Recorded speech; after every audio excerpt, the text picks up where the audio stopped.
Welcome back, everybody. This is Brother Mutant here. Today we are doing a viewer requested build. Actually, we're not. We are actually asking for advice from you, Redvenger. We want a little more clarification on what you're actually looking for in your build. Let me give you an example of what I'm talking about. I'm using mods to make your characters better. Let me show you some of the ideas I've come up with and not remotely exhausting the list of ideas that I've come up with. We have, of course, your Eldritch Scoundrel. We've even went Eldritch Scoundrel Arcane Trickster. So let's actually look at some of these characters. I went Gnome, just so we can get, for example, a bonus thanks to being size. You're tiny, so it's easier to hit things. You're tiny, so it's harder for you to be hit. There's a lot of other stuff that you get for being a gnome, all the stuff that you see listed over here. And notice, of course, gnomic magic. You plus one to your DC checks for your illusion spells. Again, if you're an arcane trickster, Eldritch Scoundrel by level 10-10 split, you actually have access to level 6 spells of the Wizard Spellbook all the way down to level 0, including your cantrips, of course. That means you could get quite a few illusion spells to hit and do some pretty decent damage with it if, intelligence is your thing. It's not the best stat that we have. Dexterity would be, in my opinion, more important for someone that's trying to hit with your ranged attacks. Notice the downside of going the split, though, is that your attack bonus kind of suffers. Your attack bonus should be a 15 if you were stayed as a purist Eldritch Scoundrel, which you'll see here in a moment. But you only get a plus 12 instead of a plus 15 if you do the 10-10 split. Kind of a bummer.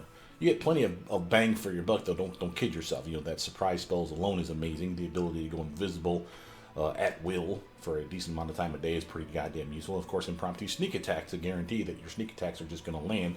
And, of course, plenty of sneak attacks besides.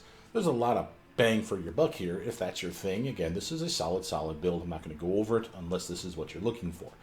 If we don't do that, I went for a purist Eldritch Scoundrel. I decided let's go Elf for a couple reasons. 1, Dex bonus. 2, Intelligence bonus. 3, Elves. Those of you that don't know, not only do you get your Keen Senses still, your Elven immunities are extremely powerful, and of course Elven magic. This is a bonus to your swing. This is a bonus to your spell pen, basically. The equivalent of having spell pen for free.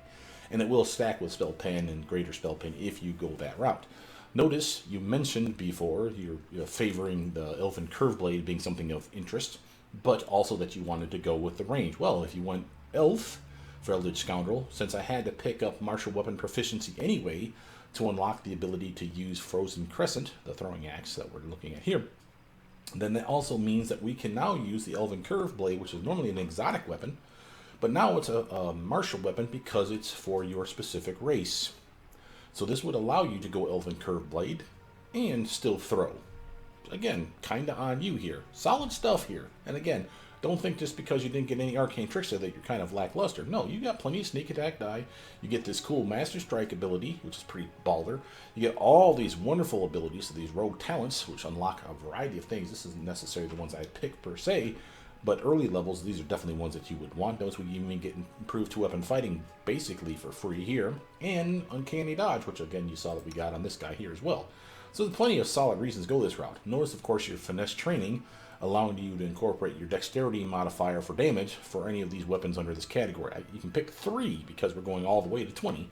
I picked, of course, Elven Curve Blade, daggers, because why not? They're light, and of course you can keep them in your offhand, and rapier.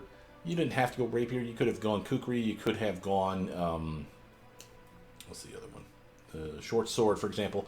Something light, so that either way you slice it, pardon the pun, you could literally have 2-weapon wielding, which again, you're built for. Not just for throwing stuff, but also for melee. Again, could be something of interest to you. You didn't specify, so I don't really know. I love the fact that these guys are going to get level 6 spells. And all of the wizard spells, level 1 through 6, they will literally have a spell book proper. I decided, though, that the attack bonuses, plus 15 is not bad. It's still kind of, what the hell? So I'm like, well, I never make a dwarf character. Let's make a dwarf character. So I made 2, and I made them rangers. We have different kind of rangers. So we have the regular ranger, a stormwalker, or a flame warden. This one's, of course, a half-orc. But these are just other ideas that I had. Obviously, dex would still be important. You managed to still pump it through the goddamn roof, even though you're a goddamn dwarf, which I thought was pretty fucking funny. And we managed to get yourself a solid wisdom. Now, while that's not the same as intelligence, as far as skill points are concerned, you still get plenty of skill points and a high perception. Nothing wrong with that. Plenty of casting a day. The downside is as rangers, you don't know this necessarily, they don't have cantrips, and no infinite use spells, and you don't get a lot of spells because you only get up to level 4. But the ones you have are going to be solid buffs for either you or penalties for the bad guy that you're swinging at. So again, solid choices. And again, they get a lot of bang for their buck. And of course, the fact that they literally get the base attack bonus of plus 20 by the end of the build, that's the highest you can get in this game. This is equal to a fighter. This is a solid screed to the bad guys. Notice in this particular character with nothing more than a speed weapon, 2-weapon fighting, improved 2-weapon fighting, and greater 2-weapon fighting, plus the offhand weapon, of course, over here. We get a total of 9 attacks in a combat round at range, bro. Just saying, looks pretty sexy. Now these guys can do the same. They're at 8 right now, which ain't much less. And of course, they got sneak attack dies where these guys don't necessarily. I'll talk about that later. So there's that. But solid hitting. I mean, you can see the plus 22s over here. Solid damage, 21, 21, 21, 21, 21, 21. You know, we're going to hit, and it's going to fucking hurt is the point, right? So there's nothing wrong with these builds. The question then really becomes is what are you looking for? As far as race is concerned, it's kind of pie in the sky dreaming. And these are not just the only things I've done. I've done 3 Rangers and 2 Rogue types. But I could have gone Vivisectionist. And for that one, honestly, I would have gone Human. Just be upfront with it right now. I could have gone Sword Saint. As weird as it is, I think you can actually pick Javelin or Throwing Axe as your weapon of choice as a Sword Saint and still manage to get all the cool stuff you need. So let's talk about the cool stuff you will need for a build proper. You're going to want to get yourself point blank shot, precise shot. You're going to get yourself, you don't necessarily need this one, but I recommend it. We'll talk about that later. You need rapid shot though. You're going to want deadly aim, clustered shots. All those things are going to be solid choices. So think about what we just said. So point blank shot, precise shot, rapid shot, deadly aim, clustered shot. That's 5 feats right there. If you literally are only getting your feats up here, we're talking you have 10, maybe 11, maybe 12, depending if you go human, depending on if you go for Spell of Vulnerability, which again is from my Eldritch Arcana mod, which of course I highly recommend you do. So we're talking, let's just say 11. Of the 11, I'm already burning up 5 just for you to do that. And again, if you don't have martial weapon proficiency, which the Eldritch Scoundrels do not, you'll have to burn another feat to get martial weapon proficiency so you can throw that throwing axe. Remember, that's the light weapon. It has to be in your offhand. Now, there's nothing stopping you from doing throwing axe, but you said you wanted javelins. I would still recommend you do throwing axe, because there's less things for you to invest in. But again, this is piercing, this is slashing, so maybe that was what you were thinking about, different damage types. And there's nothing wrong with that, and there's decent javelins in the game. So I said, fuck it, I went with what you said. But besides the stuff we just talked about, notice that just gives you the ability to shoot stuff. But again, you need that greater 2-weapon fighting. So you need 2-weapon fighting, improved 2-weapon fighting, and greater 2-weapon fighting. That's 3 more feats. So if we just add all that together, we're up to 8 feats now of the 11. That doesn't leave a lot of room, and we still haven't talked about Point Blank Master. We still haven't talked about weapon focus for either the javelin or the throwing axe. We didn't talk about, where's it at? Improved critical for, say, the javelin, so you have a better crit range, or improved critical for, say, the throwing axe, and that's kind of important because there's one throwing axe in the game that has, like this one here, the Frozen Crescent, that has a solid crit range of 18 to 20. That's the highest crit range available unless you improve critical it, which we've done. 15 to 20 is actually the highest crit range of a weapon in this game. This thing's going to crit a lot. So again, maybe that's your thing. But again, now we're churning up those feats again, and it doesn't leave a lot of room for fun stuff. You know, things like dodge, things like meta magics, things like additional traits, so we can unlock a variety of other things for your character. There's a lot of stuff that I can do. I need to know more. Are you trying to solo? Are you trying to just stay at range? Are you trying to be like an Ekendio but without a bow? That's cool, and I can understand that. Are you trying to be a spellcaster proper that does some solid damage, that can buff, debuff, cast spells as needed, but when you run out of spells, you switch to your 2-weapon fighting? Again, I highly recommend the Eldritch Scoundrel or the Eldritch Scoundrel Arcane Trickster. Solid choice. Or Sword Saint. Again, don't discount the Sword Saint. They don't have as many spells per day, and they don't have the same size of a spell book. Remember, their spells are usually limited to evocation and abjuration spells. There's some transmutation and other shit in there.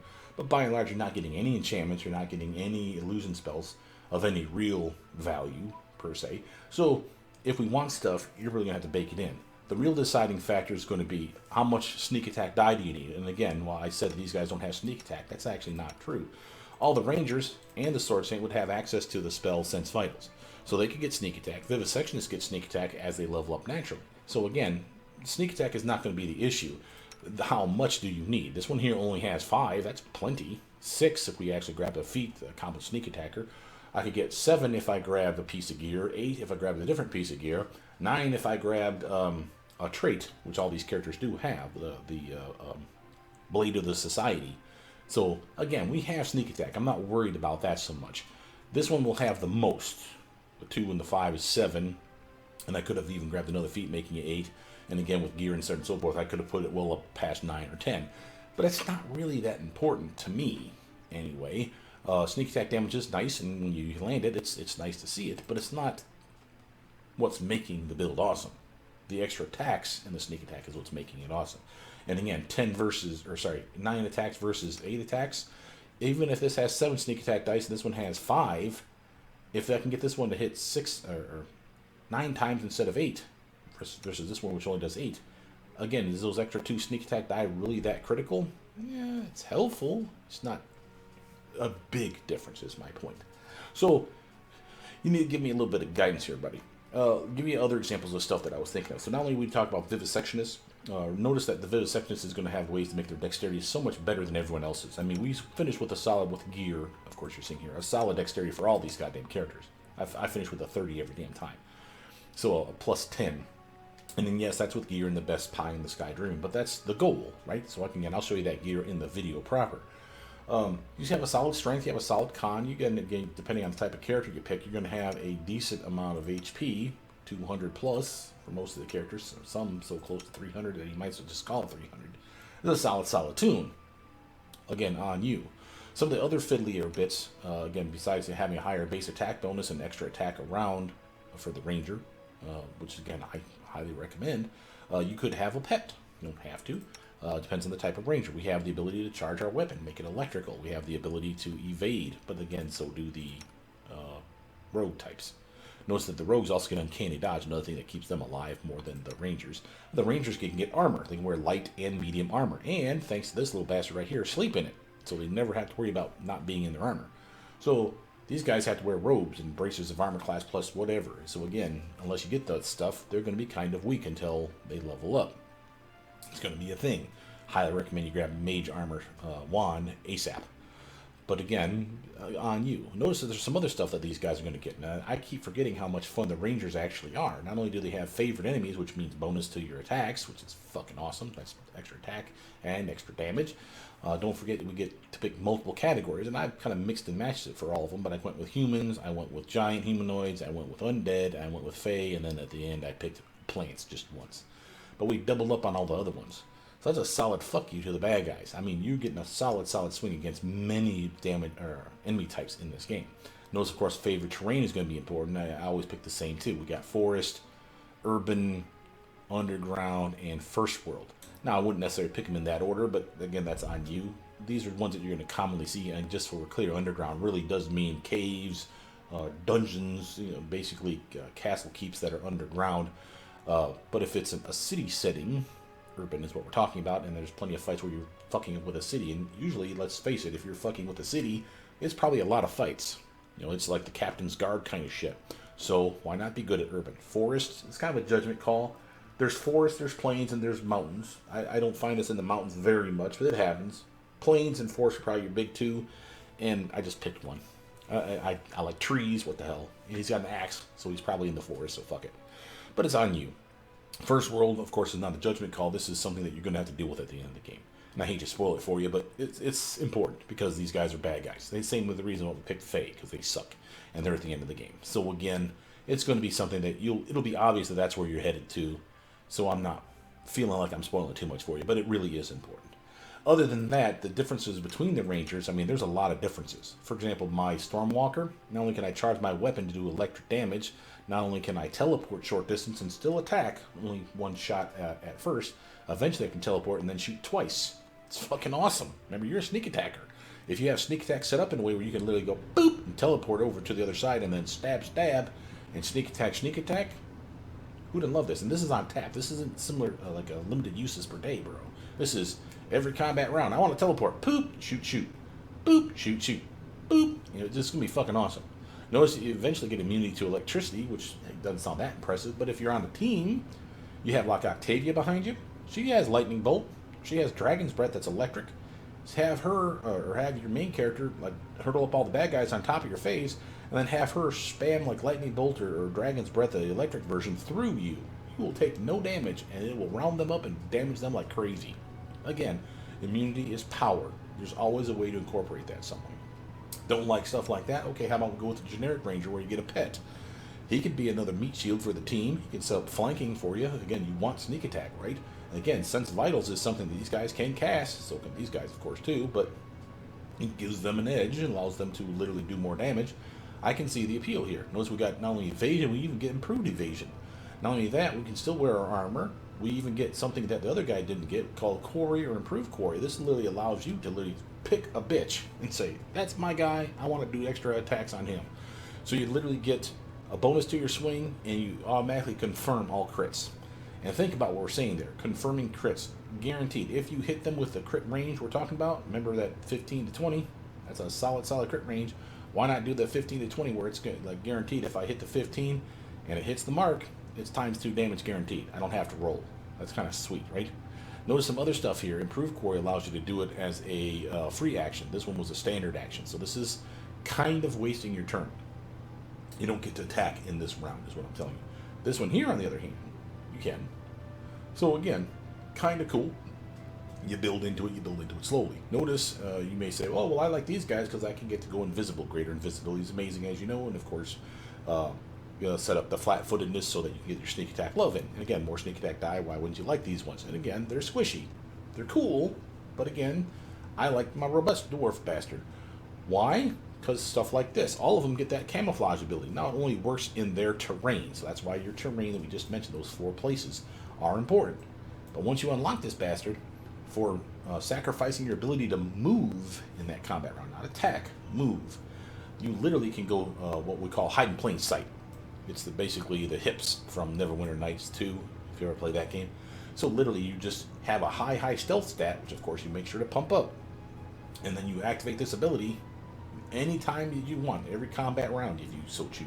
You don't get to move, but you can still attack. So you, whoop, I'm invisible, stealth, and then attack, and guess what? Sneak attack follows. Why? Because you were hidden. That's what stealth and invisibility really are. It's just one of the same. It's just greater invisibility. It's a set it and forget it ability. You cast the spell. You have so many castings in a day, but you cast the spell. It lasts for a long period of time, let's say, and you can attack to your heart's desire. You're always considered invisible. With this guy, you have to click this every combat round to hide, and then attack. So it's a little different. That doesn't mean you can't give him greater invisibility. It doesn't mean you can't, give him a potion to drink or whatever. But the point's still the same. It's on tap and it's free. Kind of liked it. Kind of cool.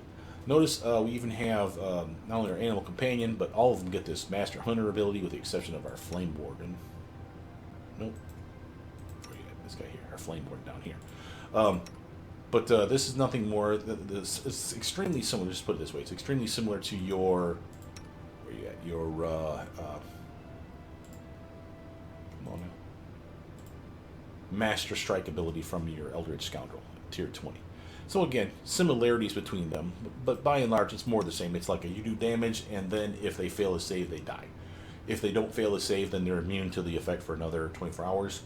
There's limited uses a day. I think this one is infinite uses, so there's a reason to want to go Eldritch Scoundrel. But for the dwarves, for the rangers, I should say, it is 5 uses a day. Yeah, 5 times a day. That's it. And again, you're probably not going to use it all that much. You just straight just do damage anyway. But it is like an insta-kill button. Notice some other stuff that's going to be particularly appealing compared to the Stormwalker versus the regular Ranger versus the Flame Warden. Flame Warden still gets your Quarry, Improved Quarry, so you gotta love that. Still gets its endurance, so it can literally wear armor while it's sleeping. But it has a variety of fire-based abilities. So we get like the ability to set a weapon on fire now. We get the ability to actually heal a dead opponent, or teammate, excuse me. Someone dies on the team within a combat round. If you get over there, you have the ability to do Breath of Life on them once a day. You only get it one use a day of this, but it's a free spell use a day. And it basically raises them back from the dead. Literally, not unconscious, dead. Bam, you're back on your goddamn feet. No res needed at that point. The only time it would not work is if you don't get there fast enough, or B, if the amount of healing you do is not enough to bring them back above 0. Okay, so that's so if they. This is the way I think of these types of spells and effects. It's the, oh shit, I didn't expect my character to take that much damage in one combat round, and they just barely died. Oh shit, what do I do? Stoking the embers. You're back on your feet, bitch. Get the fuck out of there, get healed up, and come back into the fray later. That's what this does to me. Notice we even get a burning renewal. Now this one's fun, where you actually take fire damage. Why would you want to do that? Well, if you do, you actually remove fatigue, shaken, sickened, exhausted, frightened, and nauseated condition. Notice you even get the ability to remove ability damage and ability drain from a score of your choosing. I'm assuming it's a clickable. You have a number of uses a day, but we got plenty of that. We pump wisdom, so it's 3 plus your wisdom modifier. So we're at 13 uses of this a goddamn day. And notice this best part here. If you're resistant or even immune to fire damage, it still can work. It assumes that you would have taken the damage and therefore you're using it to rejuvenate yourself.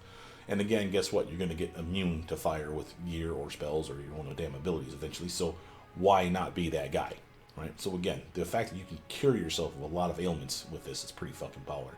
Then, Phoenix Blast. When you die, it's going to happen. You will explode in a big fucking conflagration of fuck you to all the bad guys. And better than that, you actually heal your team that's in the area of effect. So you heal the teammates and remove any poison effects that they're under. You actually neutralize poison for those bastards as well. Now, again, that doesn't do a whole lot to save you, but maybe if it takes out the guy, your team can res you, or maybe get you on your feet. I can't say res you, because again, if you're dead, I think the game's over. But you can see the appeal. But then if you don't like that, way the hell down here, you actually are a self-resing son of a bitch now. So when you finally do get killed, poof, a round later, you get back on your goddamn feet with half your fucking health. Pretty badass. So remember, you die, explode, heal your team, cure their poisons. A round later, you're back up on your feet with half your fucking health, and fuck those guys. Just saying. This is a pretty interesting one to me, too. Notice that we also even get extra spells that we didn't normally have access to as a ranger. So, Fire Belly, some little fire elemental, not particularly appealing, sure. Scorching Ray, on the other hand, is pretty fucking baller. And you may say, well, I'm not really a Ray guy. The fuck you aren't. You got a 20 bab by the end of this build. You have point blank shot. You got precise shot. Yeah, rapid shot and deadly aim is going to take your penalties away, or give you penalties for all that shit. So shut those things off when you're using this spell, but then turn right the fuck back on again. Nothing wrong with that. This is a solid scree to the bad guys, and you can sneak attack through these things, and it's 3 beams of 46, 46, and 46 of damage. That's a solid fuck you to the bad guy. Then, you also even have the ability at level 3 spells to summon a medium elemental. It's not impressive, again, I'll grant you. Over at level 4, we get Flame Strike, Volcanic Storm, and a Summon Large Elemental. Now, I keep talking about how the Summon Large, Medium, and Small Elementals aren't that impressive. It's not that it's not impressive. It's not something you're probably going to slot heavily. You don't get many spells a day. But if you want to set up flanking, remember, you don't have a little pig pet or whatever type of animal companion you pick. This is a solid pet temporarily out on the battlefield that's helping you do damage, helping you set up flanking, helping you set up sneak attack love. You can see the appeal. The Volcanic Storm is something I could give a rat's ass about, but Flame Strike, on the other hand, that's a big FU column of damage. Now, this may be, last ditch effort. I'm down to my last spell. It's Flame Strike. I'm in the corner. I summoned Flame Strike to kill all the bad guys that were chasing me into the corner. Sure. I'll give you another alternative. What if you just happen to perfectly line up a bunch of bad guys in a night-tight cluster, it's your turn to act, and you have Flame Strike ready? Just saying, why wouldn't you use it? Boom! Make that fight trivial. Again, if you can end a fight without wasting lots and lots of resources for your team, you can see the appeal here. So again, this is a solid upgrade. Again, not necessarily something you have to slot, but you have access to it. So I thought it was kind of badass. Now, I should have pointed out, don't forget you got your immunity to fire, not just your once a day res, but your immunity to fire here, of course, too. And again, that ties back into our burning renewal ability. So there's a lot of fun that can be had with just the 2 classes that I'm talking about here. Sword Saint could have some fun too. We could have had some fun with a Vivisectionist. I could even, generically speaking, if you didn't care about spells, we could have gone fighter and just made a monster of a character. Again, totally on you on how you want to do that. Other stuff that stood out, we didn't even go for other sneak attack die. You could have gone for the... what the hell's that bastard's name? Slayer class is available to me. I don't know if that's in the vanilla version of the game or if it's because of my Eldritch Arcana mod, but it's a possibility, but I don't think they get spells, so I kind of shied away from kind of like the fighter. But again, point's still the same. I need a little bit of guidance. As far as race is concerned, I go with whatever. Oh, I could have gone Bard. That's the other one. You could have gone Bard for a lot of this stuff. They have access to Sense Vitals, so they can have the access to sneak attack damage like the Ranger, like these Eldritch Scoundrels do. So again, that's still a possibility. Songs, You got buffs for you and or your team if they come along with you. You have a decent bard capability if you want, say, not gnome, halfling. Dexterity bonus, charisma bonus, those are your two main stats now, right? So again, boom, boom, high dexterity. Lindsay would have made an awesome fucking sneak attacker for dual weapon wielding, where she's chucking. You could totally do that. And again, you can make your own. Again, the question is do you want to be a gnome? Do you want to be a halfling, a tiefling, an asimer? Do you want to be a human? And the only one that I recommend for human, honestly, would be the vivisectionist. And the only reason for that is because vivisectionists don't get many feats. So that extra feat comes in super fucking handy. All these other guys, as you can see, we're getting free feats here. For the rogues, you're getting free feats like down here, for example. They get free feats built into them. And weapon finesse is not necessary, by the way, for your build. If you're only going to be at range with your javelin and or your throwing axes, they do not benefit from weapon finesse. It's already considered a dexterity-based weapon. Okay, strength is necessary to increase the damage output. So again, make sure your strength goes up. But by and large, it's the same across the board. So weapon finesse is honestly wasted on your rogues if you're never going to melee. If you're never going to even do a melee touch attack, like I don't know, like shocking grasp, for example. If you're not doing anything like that, then weapon finesse is a completely wasted feat. It's free, so who cares? But don't pick it on the other guys if you're not going to melee with those weapons. But since you have a high dex and it's free, and again, finesse training for free for the rogue. Just saying, sometimes I could see switching off from ranged attacks and going to dual weapon wielding where you got double daggers in your goddamn hands. Or, elven curved sword and a dagger. Or whatever. You get the idea. So tell me what you're looking for, man. I'm sorry to waste you guys' time on a half-hour video of shit that it's not really going anywhere. But I have, like I said, lots of ideas. The Bard sounds interesting to me, and if you don't think the Bard is that interesting, I mean, think of the Bard subclasses, much like the Flame Warden and the Stormwalker. There's some fun Bard subclasses in there. Personal favorites for me is I like the Archaeologist, and I also like the, I forget the guy's name, but he's like the Thunder Caller, I think is what he's called. Little fucker can do not only electric damage, but he can also do sonic damage, which is not heavily resisted in this game. And you can convert those songs that you never fucking use, because, who's going to fucking sing himself a little lullaby while they're running into battle if you're running solo? Well, you are. But if you don't need to use the song, the Thundercaller can use, for every round of song that they use up, they can cast it like a spell. And what I mean by like a spell, it's like Sound Burst, the area of effect. Does 1d8 sonic damage, and you're like, well, who gives a shit about that? That's lame sauce damage, even if it is AoE. Yes, it starts off at 1d8. By the end of the build, it's like 5d8 or 7d8 or something fucking retarded. And you get like 30 or 40 castings of that in a goddamn day. Imagine if I told you could have a spell for either of these two characters where you have 30 uses a day of it, and it can do AoE damage, and it's auto hit, where it means not reflex save, it's like a fortitude save if I'm not mistaken, and it's like 7d8 of damage each time. Tell me you wouldn't be appealing to say, well, I'll fucking take that. Raise your hand if you want 7d8 of damage 30 times a day to be cast at a moment's notice. I'm just saying, Bards can be pretty powerful too. And they got healing, something that the Elder Scoundrels don't have. And they got buffs that the Elder Scoundrels don't have. And they got all kinds of other weird shit going for them. So I'm saying, I can make you all kinds of different kind of tunes. We have Rangers, Sword Saints, we have Elder Scoundrels or Elder Scoundrel Arcane Tricksters, we have Vivisectionists, or we have Bards. Fighters if you really must, but there's no sneak attack there. So keep it to those ones that I just mentioned.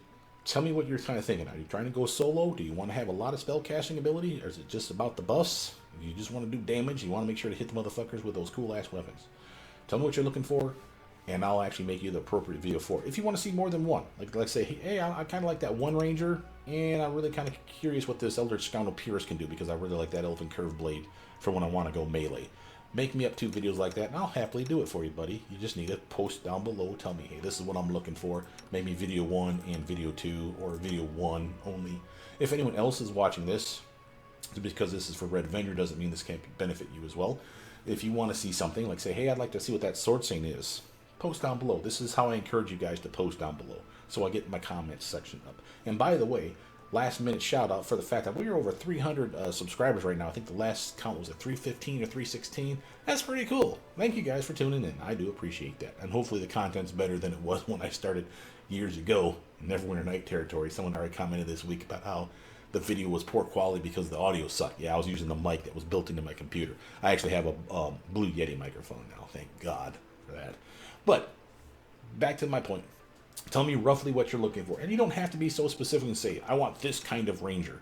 Just say, I like the dwarf ranger, or I like the half-orc ranger, I like the sword saint human, I like the vivisectionist human, I'd like to see whatever. I want a solo, I don't want a solo, I want to be team support, I want to be able to heal my team, I want to, whatever. Give me a little bit of guidance here, buddy. I'll post it for you here in a day or two, and I'll see you guys soon. With that, my name is Brother. Please like, subscribe, comment down below, tell me what you guys think. I'll see you guys soon. Bye now.